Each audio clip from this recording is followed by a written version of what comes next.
जो ये दूसरे अध्याय का अंतिम 3 श्लोक है। पर मुझे लगा ये 3 श्लोक शुरू करने से पहले, क्योंकि ये अ अ, तीसरे स्कंद के दूसरे अध्याय की समाप्ति के 3 श्लोक हैं, तो मुझे लगा मैं संक्षिप्त में ये जो पूरा प्रसंग है इसके बारे में मैं वर्णन करूँगा। तो ये तीसरे स्कंद के शुरुआत में ये वर्णन आता है कि विदुर जी को एक बार धृतराष्ट्र उनके महल में बुलाते हैं, उनसे सलाह लेने के लिए।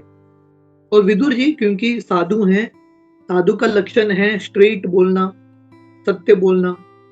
विदुर जी धृतराष्ट्र को बताते हैं, ये सब कारण हो रहा है आपके वजह से और दुर्योधन के वजह से। दुर्योधन को अभी आप सुधारो। पर धृतराष्ट्र मानने के लिए तैयार नहीं, और उस समय दुर्योधन भी सुन रहा था। दुर्योधन को इतना बुरा लगता है कि विदुर दुर्योधन को डांट रहे हैं। तो दुर्योधन जैसा जो व्यक्ति है, हमेशा यू नो उसको लगता है कि वो जो कर रहे हैं वही सही है। दूसरे से सुनने का उनको बिल्कुल इच्छा नहीं है। तो विदुर जी प्रयास करते हैं पर दुर्योधन सुनते नहीं है। तो दुर्योधन को इतना गुस्सा आता है, दुर्योधन विदुर को इतना कठोर शब्द बोलते हैं। विदुर को बोलते हैं कि आप दासी के पुत्र हो, आप हमारे घर में कुत्ते की तरह हो, आपका अधिकार नहीं है यहाँ पे बोलना। और दुर्योधन विदुर को बोलते हैं आप महल से निकल जाओ, get out of the palace, महल से निकल जाओ। और दुर्योधन बोलता है सिर्फ सांस के साथ जाना है बाहर, कुछ भी लेके नहीं जाना है। तो विदुर, आप इमेजिन कीजिए विदुर जी को कितना बुरा लगा होगा। विदुर एक ऐसे व्यक्ति थे जो पूरे हस्तिनापुर के हितैषी थे। हर व्यक्ति विदुर से प्रेम करता था। तो दुर्योधन इतना कठोर शब्द बोल के ये महात्मा को महल से बाहर कर देते हैं।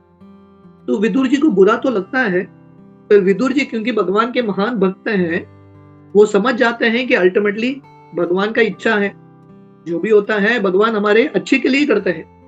तो विदुर ये कार्य कर रहे थे, हस्तिनापुर के महल में रह रहे थे, पर विदुर का मन तो भगवान की भक्ति में ही था।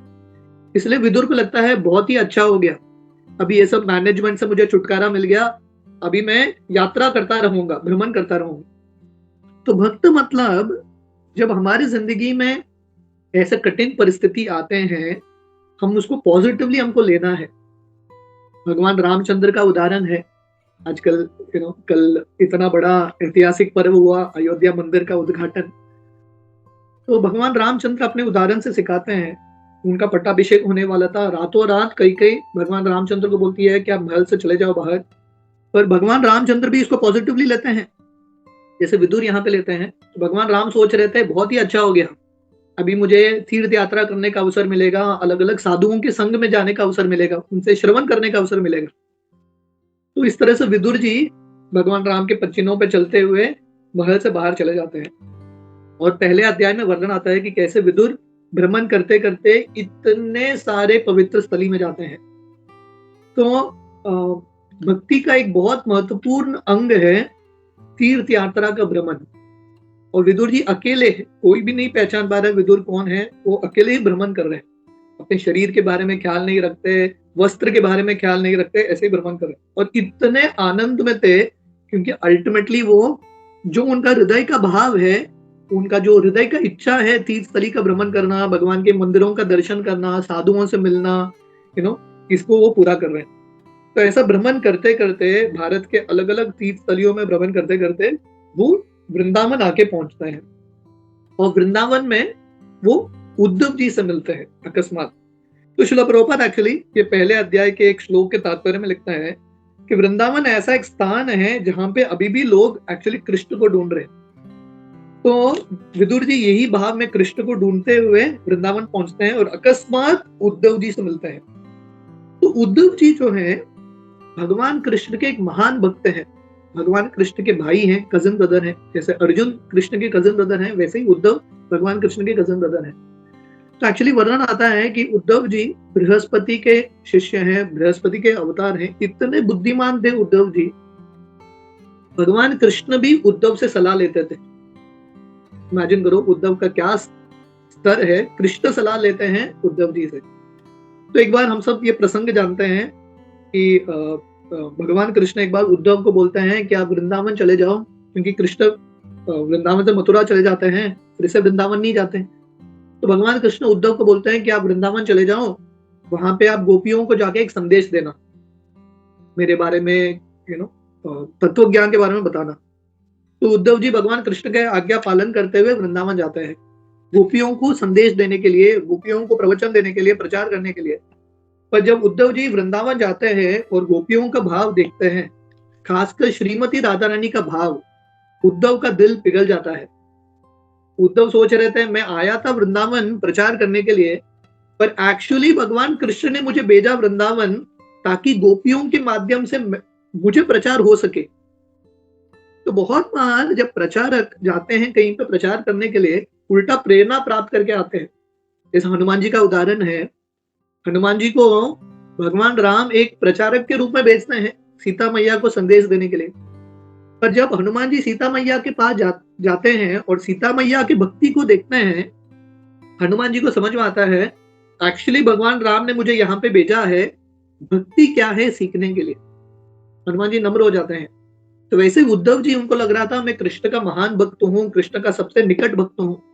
तो वर्णन आता है जब भगवान कृष्ण ये धरातल पे लीला कर रहे थे, लगभग 99 ईयर्स, 99 साल भगवान कृष्ण उद्धव के साथ थे। इतने निकट के भक्त थे उद्धव जी। पर जो वृंदावन पहुंचते हैं उनको समझ में आता है कि मेरा भक्ति कुछ भी नहीं है गोपियों के सामने, ब्रजवासियों के सामने, श्रीमती राधा रानी के सामने। उस समय उद्धव जी जो हैं एक प्रार्थना अर्पण करते हैं श्रीमती राधा रानी के चरण कमल में कि मुझे वृंदावन में गुल्मलता के रूप में जन्म लेना है ताकि गोपियों का चरण धूलि मुझे प्राप्त हो। तो ये उद्धव का स्तर था। तो जब विदुर जी वृंदावन पहुंचते हैं और उद्धव जी से मिलते हैं, तो उद्धव जी यही भाव में थे। उद्धव जी एक्चुअली वृंदावन में रह के कृष्ण के स्मरण में, राधा रानी के पच्चीनों पे चलते हुए भक्ति करना चाहते थे। तो इस बार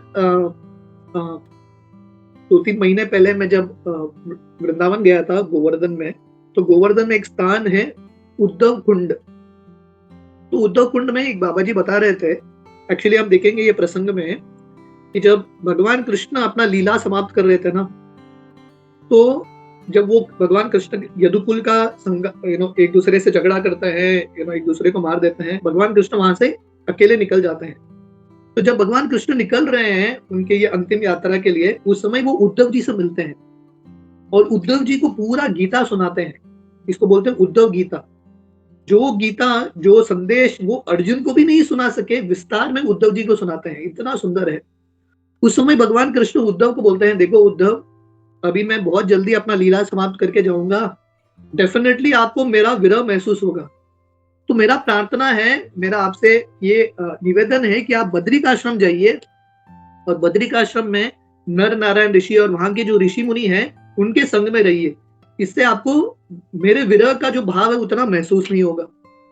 तो उद्धव जी एक्चुअली बद्रिकाश्रम की ओर जा रहे थे और भगवान कृष्ण ने उद्धव जी को बोला था कि आप 10,000 साल बद्रिकाश्रम में रुक के तपस्या करना।